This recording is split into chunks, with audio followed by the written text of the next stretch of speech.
बुढ़ापे का बचपन। मोहन बेटा, मैं तुम्हारे काका के घर पर जा रहा हूँ।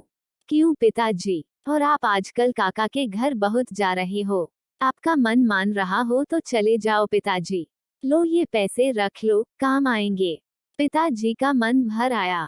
उन्हें आज अपने बेटे को दिए गए संस्कार लौटते नजर आ रहे थे। जब मोहन स्कूल जाता था, वह पिताजी से जेब खर्चा लेने में हमेशा हिचकिचाता था, क्योंकि घर की आर्थिक स्थिति ठीक नहीं थी। पिताजी मजदूरी करके बड़ी मुश्किल से घर चला पाते थे, पर माँ फिर भी उसकी जेब में कुछ सिक्के डाल देती थी, जबकि वह बार बार मना करता था। मोहन की पत्नी का स्वभाव भी उसके पिताजी की तरफ कुछ खास अच्छा नहीं था।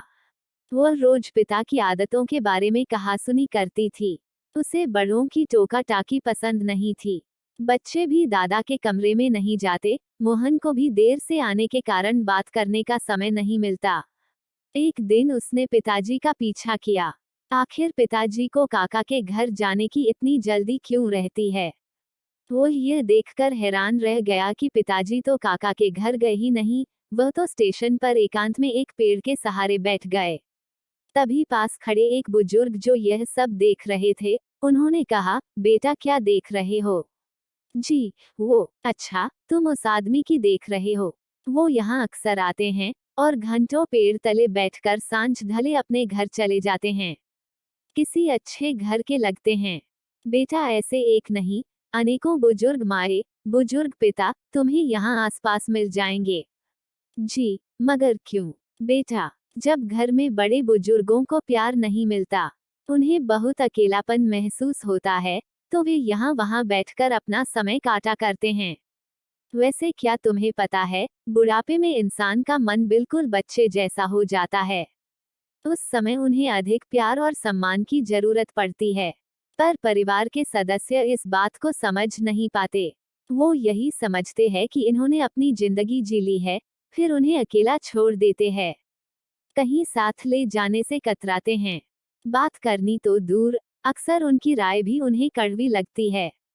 जबकि वही बुजुर्ग अपने बच्चों को अपने अनुभव से आने वाले संकटों और परेशानियों से बचाने के लिए सटीक सलाह देते हैं।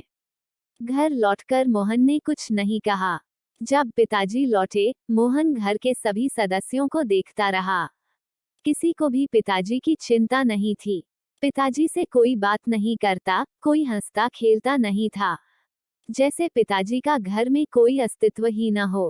परिवार में पत्नी बच्चे सभी पिताजी को इग्नोर करते हुए दिखे।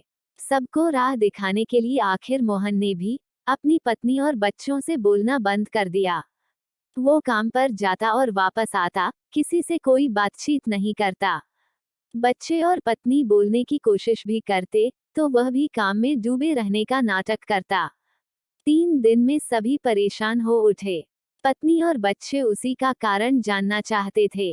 मोहन ने अपने परिवार को अपने पास बिठाया। उन्हें प्यार से समझाया कि मैंने तो सिर्फ 4 दिन बात नहीं की, तो तुम कितने परेशान हो गए। अब सोचो तुम पिताजी के साथ ऐसा करके उन्हें कितना दुख दे रहे हो। मेरे पिताजी मुझे जान से प्यारे हैं, जैसे तुम्हें तुम्हारी माँ। और फिर पिताजी के अकेले स्टेशन जाकर घंटों बैठकर रोने की बात बताई। सभी को अपने बुरे व्यवहार का खेद था। उस दिन जैसे ही पिताजी शाम को पर लौटे, तीनों बच्चे उनसे लिपट गए। दादाजी आज हम आपके पास बैठेंगे। कोई किस्से कहानी सुनाओ ना। पिताजी की आंखें भीग आई। वो बच्चों को गले लगाकर उन्हें प्यार करने लगे। और फिर जो किस्से कहानियों का दौर शुरू हुआ वो घंटों चला।